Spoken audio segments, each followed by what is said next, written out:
get ready for 18-game NFL season. 18 games is on the way in the very near future. They're prepping these dudes' bodies.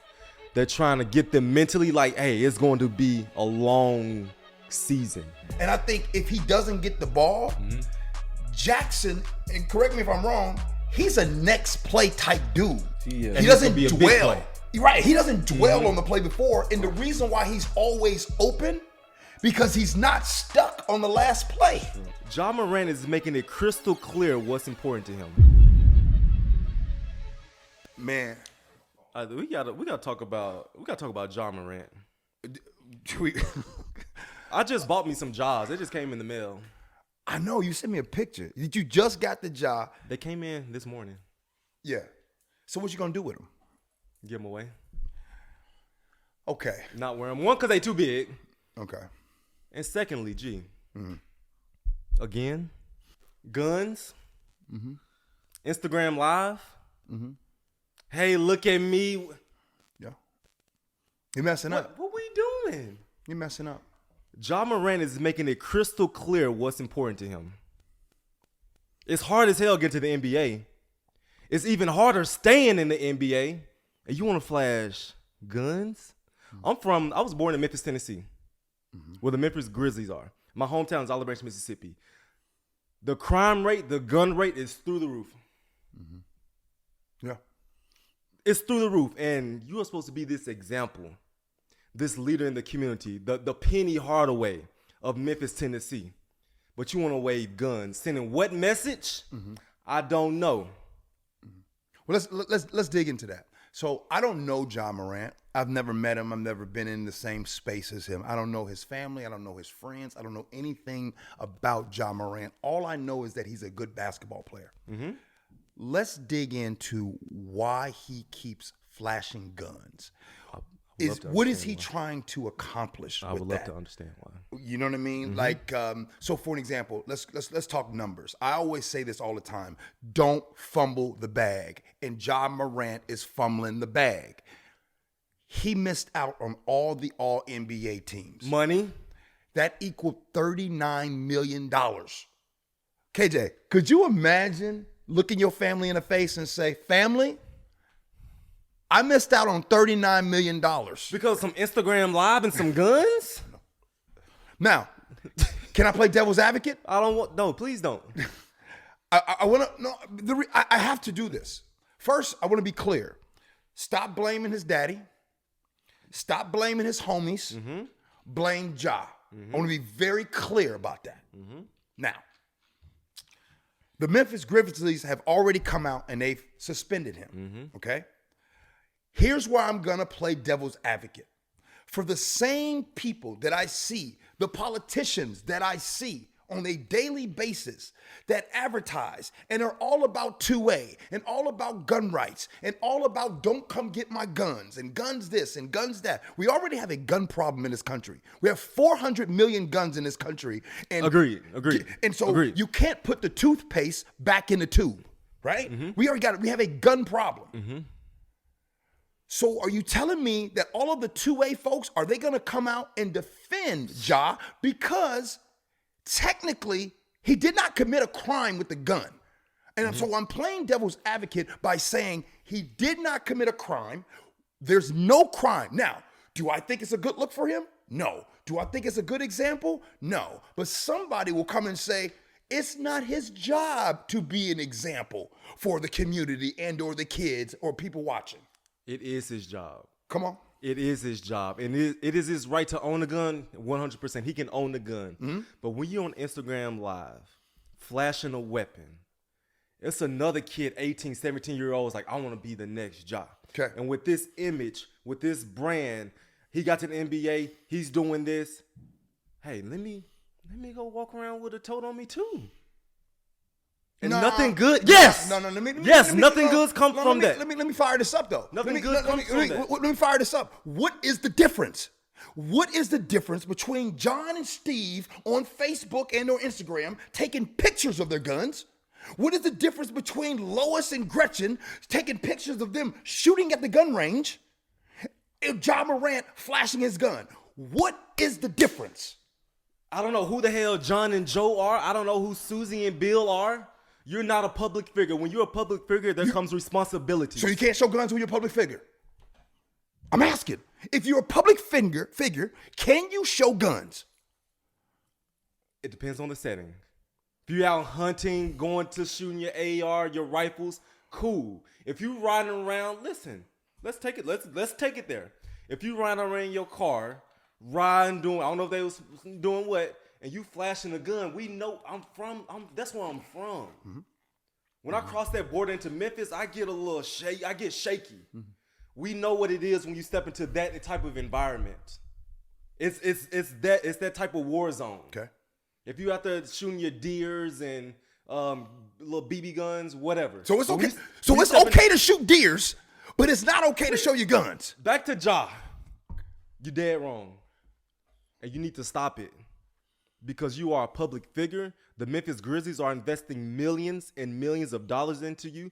There are tons of kids looking up to you. I get it. You want to be cool. I get it. You are young, but stop it. You grown. You too old. Cut that mess out, G. With all that said, I'm going to concede and get this to KJ because you know what? You're right. I can do this all day. I can talk about all sides of this guns discussion. I can talk about the hypocrisy. I think that your message to Ja is spot on. Now, I'm tired of talking about Ja because I'm super excited here. Pretty soon, we're going to be bringing on a dad of one of the Seahawks first-round draft pick members. Matta Smith-Njigba is going to be joining us here soon. Speaking of Smith-Njigba, I want to tell you what I saw at rookie minicamp. I was there yesterday, and it was a good time. Now, what y'all want me to say? The water was wet. The footballs were there. Yeah. And they were all in shoulders, and you know they were in shorts and t-shirts. Was the grass green? The grass was green. Okay. Now, the reason why I'm saying that because I want to talk about another angle, and this is where we need your help. Mm-hmm. Once again, I was privileged to see the culture of the Seattle Seahawks. Watching how they treat the rookies. More importantly, watching how they treat the parents. Mm-hmm. Organized, doing everything, right? Here, there, going there. Help us understand how they continue to do. And by the way, what I'm talking about is probably boring to most people. This won't show up in your newspapers. Nobody's going to be talking about this angle of rookie minicamp. But I'm giving you and talking about an angle that is probably the reason why the Seattle Seahawks have been good for over a decade. Mm-hmm. When it comes to great organizations, it starts from the top down, right? And for a lot of these parents that's coming here, they babies are going to the NFL. My baby leaving home. Mm-hmm. And for them to even fly these parents out on their dime, we're going to fly y'all out, show y'all the city, take you guys out to eat, show you your facility. Your young man is coming to this. That is rare. There's 32 NFL teams. Come on. I can count on this hand how many teams have done that. This culture is special. And when you come here, what they going to do with these young rookies, also, they're going to surround them around the right veterans. Hey, Witherspoon, I know a guy named Richard Sherman. He's pretty good. Like, I'll connect you with him. Hey, Big Dog. Hey, KJ Wright. They go surround them around the proper people to make sure that they understand the culture. Surround them around greatness. And it starts from the top down. They don't got to do that. Right. Fly parents out, that comes with a budget. All organizations got a budget. Sure. And they did. They took good care of them. And so it only makes sense to do that. And I love it. I can't wait to talk to Matta Smith-Njigba about that. I want to get his experience on that. But as far as rookie camp, there was a lot of rookies. I mean, when I say it was a lot of rookies and or first-year guys, guys trying out for the team, there was like 50. So you got the drafted guys. You got the free agents that they bring in. And then you got the guys that just call and say, hey. Come try out. Come try out. I've never seen it like that. And No, it's 50. They don't usually have 50. They usually have, but I think it created some stuff. And what I did see, and see, this is the important part. Like, you've said this before. Film has no sound. Nope. Let me say that again. Film has no sound. So even if you there for a tryout, come on, or even if you're there as a free agent with a signed contract, the signed contract means nothing because there's a guy with a tryout. Remember I said this. There's going to be a few guys that tried out. That's going to get a contract. People hungry, KJ. And it's 80 dudes, and it's going to get cut down to 53 plus practice squad.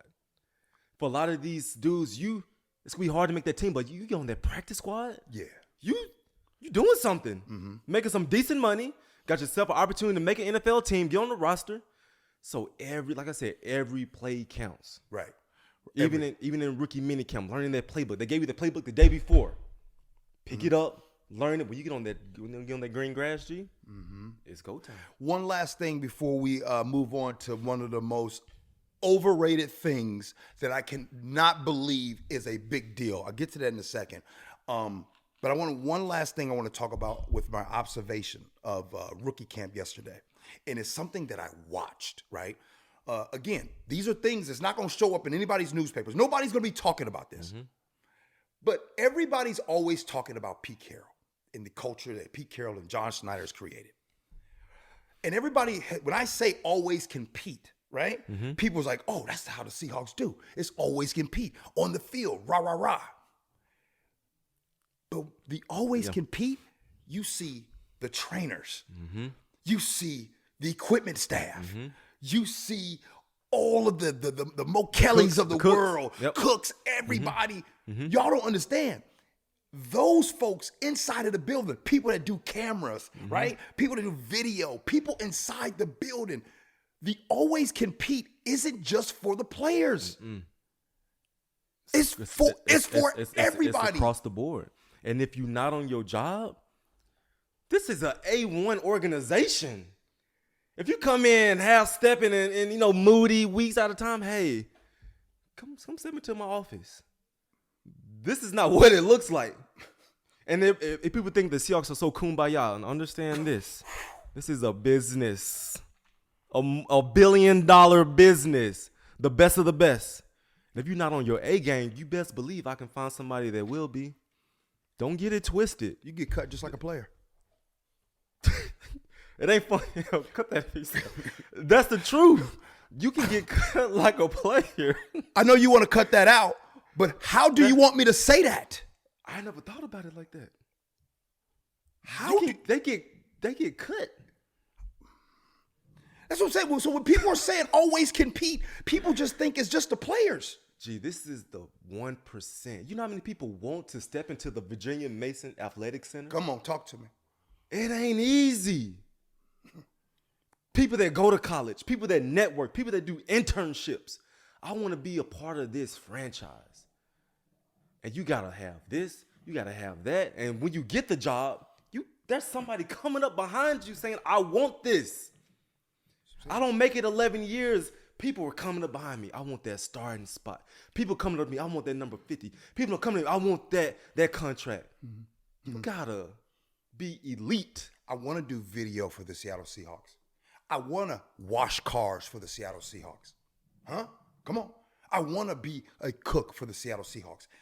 I am just trying to stress the importance of everyone inside of that building and to express to everyone that's listening right now just how good they are at their jobs.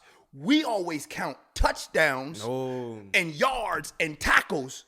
I'm telling you, there is something else that happens over at the Virginia Mason Athletic Center that you don't see behind the scenes. So again, my observations of rookie camp, the grass was green, the water was wet, and the football players are fast and big.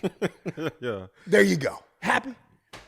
Now, how about this schedule, G?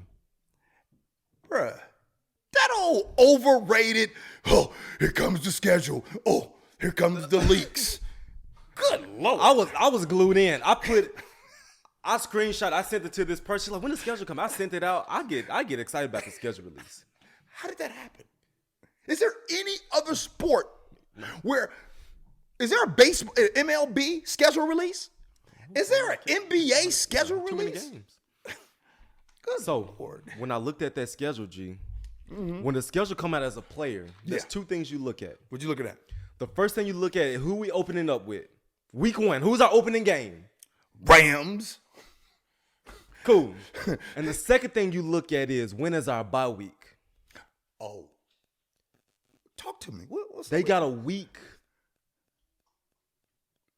4. Double check.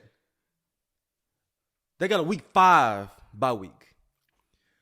No player wants a bye week that early.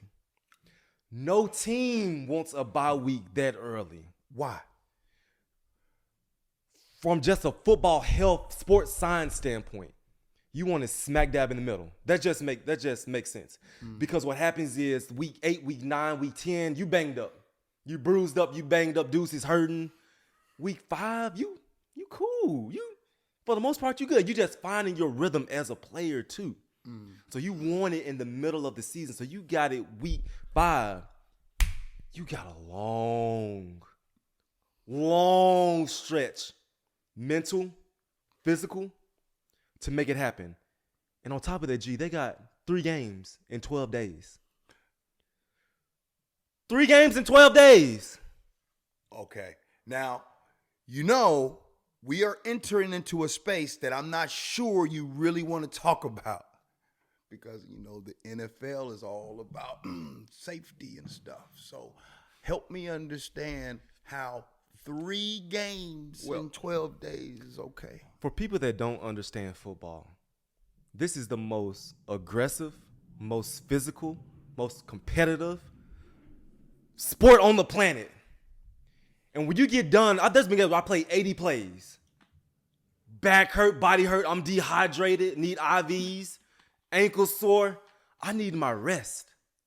And I'm not feeling good till about Thursday. So what you're telling me is I got to go from playing 80 plays on Sunday to go playing again on Thursday to playing again another Thursday?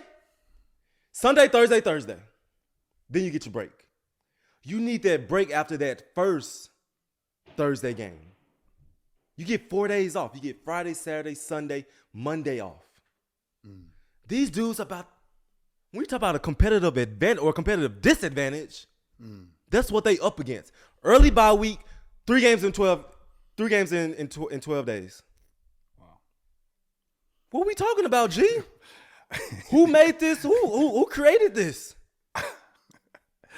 I mean, look, I think one of those games, I don't have the schedule right in front of me, but I think one of those games are do they hit is it Dallas on one of those? Thursday, Dallas. No, Yeah. San Fran. Mm-hmm. I don't care who we playing. We playing a high school, a college team. Still hurts. Playing that many games in that tight of a window is bizarre to me. Yeah. That's bizarre to me. Yeah. And so, what the sports science teams have to do, they try to prep guys for that. You don't just show up. These guys have to prepare for, our guys about to go to battle in this tight window. We got to take care of them before this time comes. We for dang sure got to take care of them after this time comes. With all this being said about the NFL schedule, what message with the Sunday, Thursday, what message is the NFL sending to all of us? The message the NFL is sending to us is, fellas, get ready for an 18-game NFL season. 18 games is on the way in the very near future. They're prepping these dudes' bodies. They're trying to get them mentally like, hey, it's going to be a long season. 18 games is on the way. So that's what's about to come in the very near future.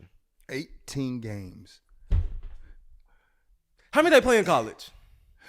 Oh, I'm glad you bring that point up because they 12-ish, because that's a good point. You talking about NFL, college kind of starts their season-ish around the same time.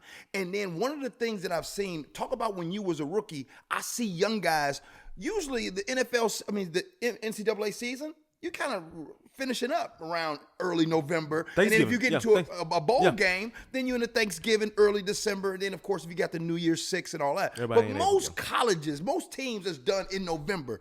Tell me about the first time that a college guy, when you get into the pros, when you hit that wall in December. You hit it. It's only natural. I've been doing this since high school, been doing this since college. My body is on a clock. I'm used to being done with football at this time. Now I go from 12 games to 17. Only the strong mental types can sustain that type of longevity when it comes to that season. And this thing is about to be 18 games. So what advice, there's some rookies right now, first year guys right now that's watching this. What advice do you have for those young men that are going to hit that wall potentially in December? It may sound cliche, but take care of your mental from a yoga standpoint, from getting acupuncture standpoint, to just relaxing standpoint. Take care of your mind first of all, because it's going to be long. The game is up here, G. You know that. It's all up here. Your mind has got to be on point. And obviously you got to take care of the physical part. 3-4 days a week, you need to be doing something. Cold tub, Epsom salt, massage. You got to do something to make sure that your body lasts. You don't want to come on the scene as a rookie and you in the training room like, oh, I'm hurt, I'm banged up. You don't want to start off like that. Injuries do come. Give yourself an opportunity to last an entire football season. I tore my labrum my first game. KJ, you want to be a rookie on the bench. Get your ass out there. Get your ass out there. And so it's going to be a long season, but take care of your mind first of all. The game is majority mental, and that physical part, find a good vet to show you how they do their program. Man, we got a guest, bruh. First one. Sweet brother Deuce. That's one of my things. Man, look at the camera. You can go ahead and introduce yourself, sir. I'm Matta Njigba, Dallas, Texas. Dallas, Texas. All right, man. Your son, first round draft pick out of The Ohio State University. He's a Seattle Seahawks. Take us to the draft. Oh. Take us to your nerves, your emotions. How are you feeling on draft day? On draft day, I'm cool. You know, it's like, not that I expected to be here. It's not that. It's just like, wow, the process of a young man coming up through Rockwall, putting in a lot of work, going from, you know, Rockwall High School, matriculating to Ohio State University. Then now he's ready to become a pro. Yeah. It was just kind of like, like in a dream. Like, you know, I didn't have any emotion. Was I happy? For sure. Mm-hmm. But I was just more in awe. Like, man, we're here, you know? So it was really cool. Yeah. And then the organization that he gets drafted by. I mean, I'm going to go ahead and let you tell us. You tell us from start to finish what it has been like getting to know the Seattle Seahawks. Okay, first of all, I didn't know much about the Seattle Seahawks. No disrespect. Okay, I'm a Cowboy fan. I know everything about the Cowboys. I don't do fantasy football. I know everything about my Cowboys. So when you drop names on me, I know Bobby Wagner, and I know those guys. That's cool. I saw the Super Bowl. Should have ran the damn ball. What were you doing? I don't know. Okay. We cutting that. We cutting that. Okay. No, I just didn't know much about the Seattle Seahawks. I know that I love the uniform. Yeah. I didn't know much about any organization except for the Cowboys. And whatever.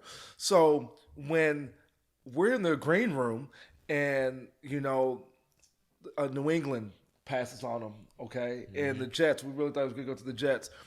And then there's like two teams like at 18 and 19. G texts me and like, this could happen. And I'm like, you know, you think? But because they've never been on a radar. Jackson never went and met with Pete Carroll. Now, we met with them at Ohio State. We talked to them. They were very cool. Mm-hmm. But he never had an official visit to the Seattle Seahawks. So, and I think he mumbled something to his mom like, I think they're going to take me.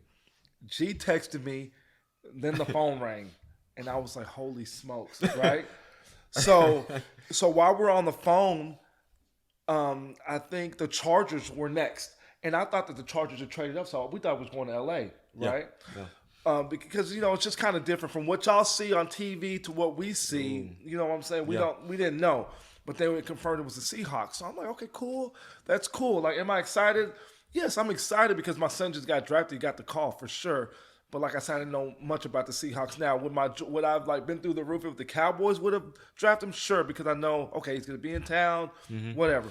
So when they told us, you got to be in the lobby at 4 a.m., we're going to fly you to Seattle. Ooh. 4 a.m., I mean, the draft went late. We got back to the hotel about 11:30, right? Everybody's in the lobby. The lobby is lit. I mean, you have draft. The Lowe's Hotel? It was unbelievable. Yeah, just the talent that's there, the family that's there, the people who come, the family atmosphere. Everybody's there. It's a big celebration of these athletes and their accomplishments and where they're going. So 4 a.m. comes around. We're in the lobby. They fly us out to Seattle. Don't know much. I've just never been to the Pacific Northwest. When we get here, I was blown away. I was just blown away by the hospitality of the Seattle Seahawks, the level of professionality, the kindness, right? It really blew me away. And I was like, well, okay, maybe all teams are like that. I was shortly found out that all teams are not like this. Yeah. And the thing that impressed me the most was their mental health staff. Is that right, Mo Kelly? Yep. Like their ancillary staff. Not the guys that are going to help Jaxson become a better wide receiver or a better football player, but in a sense they are going to help him become a better football player because they deal with on the field, off the field things. They deal with mental health. They deal with the stress of the game. They deal with just a lot of aspects of the game that is really needed. That really, I feel like if you have these people in place that are going to help you with your mental health, they're going to bring your family around, they're going to pay for them to come, they're going to include your circle.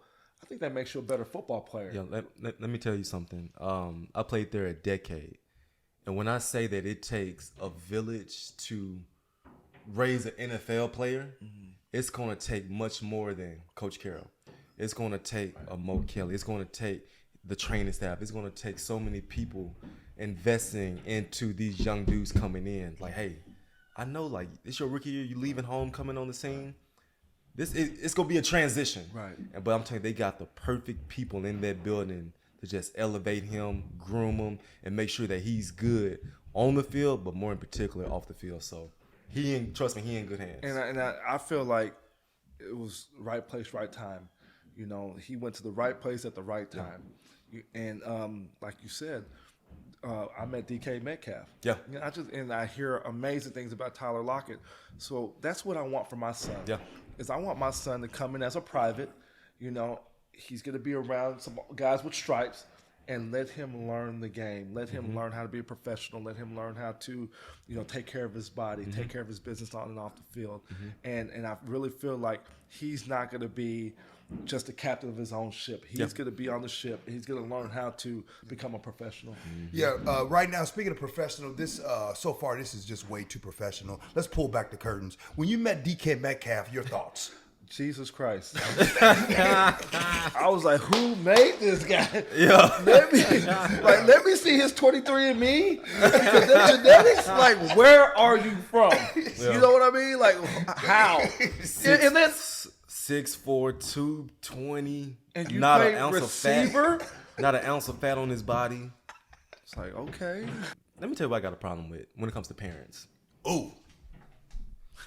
I feel like parents just be doing the most when it comes to their kids. Want to be in the spotlight, want to do this, want to come in town. Hey, we made it to the NFL. We are here. Please tell me you're going to keep it cool. I mean, you got parents all up in the video. Please tell me. Dancing. You know what I'm saying? No, that ain't me. That ain't me. I'm a background guy. And let me tell you, you are, I'm sure, a big part of his success. But when it comes to parents, I truly believe that sometimes less is more. Oh, yeah. As athletes, we just need our parents to listen to us, come to our games, support us. We don't need y'all all in the building, just calling the coaches, why ain't my baby playing? Stay out the way, parents. For real. From an athlete that did, and my mom and dad were perfect. Less is more. Stay out the way. Support your kids. Give them the practice. Pick them up. Don't be. You gonna keep it cool. I'm gonna keep it cool because he's a grown man, and I've always had that policy. Even when he was at Ohio State, I don't talk to coaches. My daddy never called no coach. I had to figure it out. Yeah. You know what I'm saying? I wasn't as talented as my sons, so the days on the bench were tough. But you had to deal with it. And that's what made me a man. So I'm not gonna call a coach and ask what am I gonna say? Yeah. I can't say anything from Dallas. Yeah, I'm not gonna. So KJ, first of all, I love that message, but I want to dig a little deeper into the parent, and now he has a first-round draft pick. Of course, he has a son in the Pittsburgh Pirates organization. By the way, not very often do you sit and talk to somebody with two professionals as sons. Great job, Mom and Dad. Thank you. Thank you. Great job. Thank you. But I want to talk about this. I don't know. This might get a little too deep.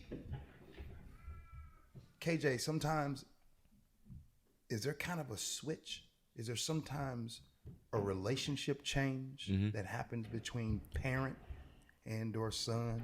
I think he hit it on the head. He was like, my son is a grown man. He's no longer that little boy in high school and college. This man is transitioning to, I'm an adult. I'm on my own. And one day he's going to have some kids. One day he's going to get married. And the relationship, it naturally shifts. The relationship naturally shifts when a young man becomes an adult. And I went through with my dad, and you just have that moment. It's like, okay, I'm not the little boy anymore. I'm not that little boy anymore. And so it's gonna be a beautiful thing when it does happen. Just know that as time goes on, like, man, you go see it right before your eyes. Absolutely. My biggest thing is I just want my kids to come home. I want to maintain a great relationship so where, they feel comfortable with me. It's not, for me, it's not about the money. I have a job. You know what I mean? I could use a loan, though, Jack. I could use a loan. I'm just going to put that out there. No interest? No, please, no interest. Okay. But it's not about those things. All I want is him to stay out the news. You talked about Ja Morant in the last segment. Just stay out the news, bro. Stay out the news. Do what we taught you. We need longevity, in this game. I want you to be of good character. I just want you to be upstanding. That's it. Yeah. And everything else, if you don't get Rookie of the Year, cool. Yeah. If you don't do that, cool. But just be a good person. Yeah. Respect women. Be kind. Yeah. Things like that. Was there a moment, him growing up, when you knew, like, this man gonna be special? This man gonna be special. It was, but this is my deal. Like, I don't get like too hyped up. Because things can happen. Girls happen. You know what I mean? Yeah. Life happens. But it was when he was about the 9th grade. He went to Oklahoma camp after a basketball tournament that we went to in Florida. And I just saw him at the camp. I said, bro, you're wasting your time with basketball. Now, basketball is great for Jaxson because that's how he gets open. Because I said, use your point guard, to get him off balance. But you're not. You can't shoot, bro. You know what I mean, bro? You can play defense. He can dish. You just said dribble. Jaxson can't shoot. Now guys in the locker room gonna see this. He can't shoot. If he can't shoot, he can't shoot. He can't shoot. You're a football player. But he can play some defense and he can dish. He can dish. He could dribble. So what was that moment? The moment was the Oklahoma camp when he was going in the 9th grade. Mm-hmm. When I was like, this guy. I told my people, I was like, I feel like he's like Derek Jeter. And listen, man, I'm not the one that ever beat my chest about my kids, bro, because I understand the game, But I was like, man, this kid has something. He has something. Yeah. So. Boom. I love hearing that. So there's a lot of people that want to know, what is Jaxson like? Now, we know he's a great football player. We know about that. Let's dig a little deeper. Okay. Who is he? What's he like? What should we know about this young man? Jaxson's a good dude. He has a great heart, okay? I wish he would answer my call a little bit more. You know what I'm saying? Like, I talked about, but see, this is what it is. My older son is like my brother. Jackson's my son. You know what I mean? Explain that. Like Kanan. Okay, so we grew up button heads, both Tauruses. You know what I'm saying? Beating our chests, right? and you'll see that, like you know. So I see it with my 3-year-old. right. So we are, and it just evolved into, man, I get you, and it's like when Kanan left home at 18 years old, got drafted, and I'm on the phone with him, and he's like, "Dad, I love you." I was like, "What? Like you what?" Like it was like, because I think he understood. I'm in Florida. I'm battling every day, and everything that you told me was true. You never lied to me, and I know that you're going to be there for me. So that's where our relationship grew. Our relationship didn't grow until he was about 18 years old, to where we're like very close. We talk every day.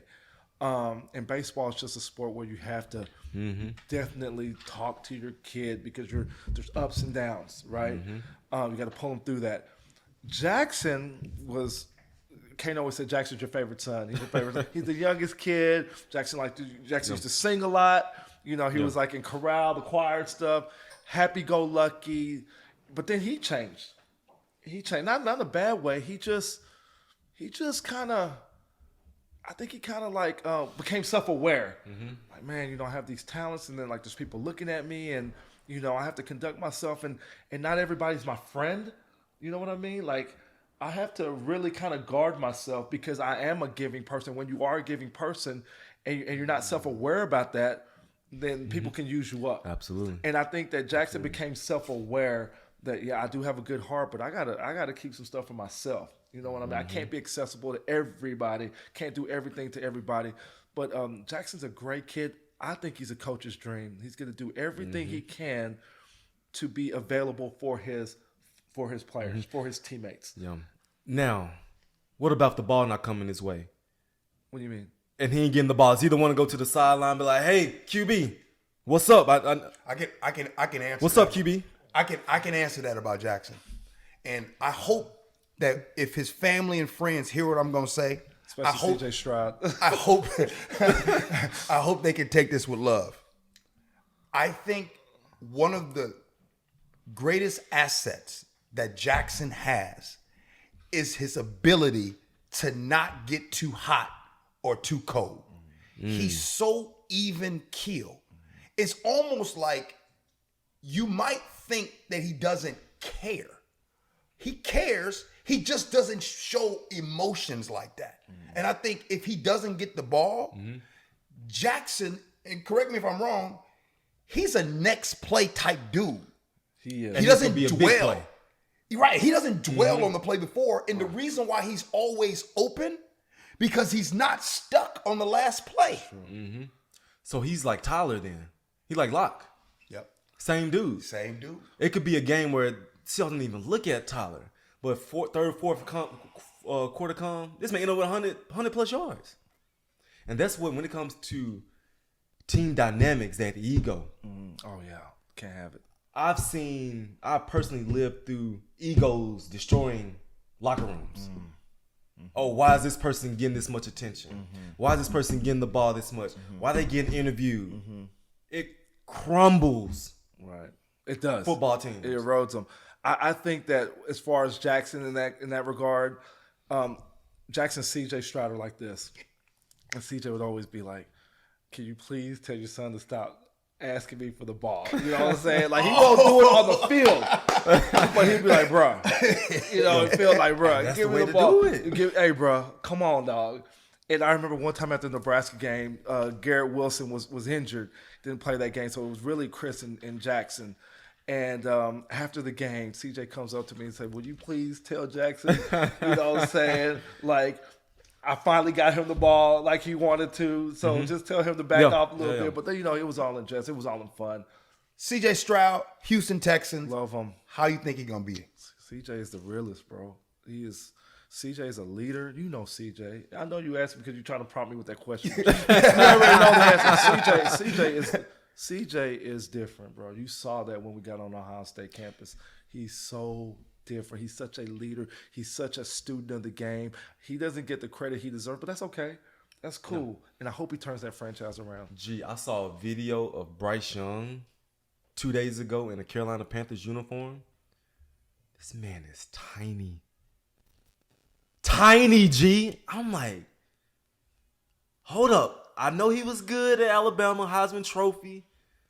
But dude, you about to have some 300+ pound dudes put their bodies on you. Little. Yeah.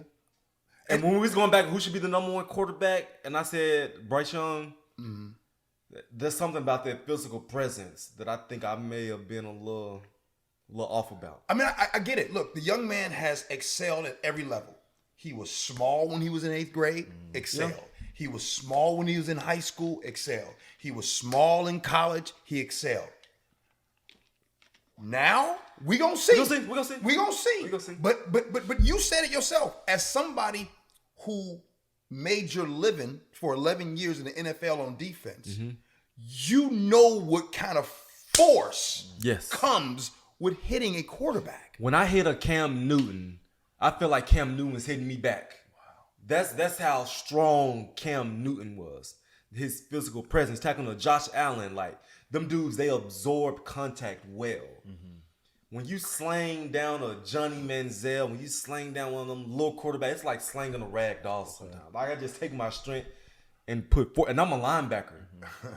I can't imagine an Aaron Donald taking, again, a clean shot. Come on. Well, Matta, I appreciate you, man. Thank you. Appreciate you stopping by. Thank you. Know that Jaxson is in good hands. Fantastic organization he came to. So I'll see you at some games, man. Absolutely. Loudest stadium in the NFL. So. I can't wait. That's what everybody says. Like I said, I don't know much, but I am. Yeah. It's going to be fun, man. Yeah. Yeah. Can you give me a pair of boots? I will. I will do that. I will because are those boots expensive enough where you got to ask your son for a loan? I need a loan anyway. Let me throw that out there. I need a loan anyway, but we can. Yeah, I can handle that. No. I can handle that. All right. Appreciate you, man. Thank you.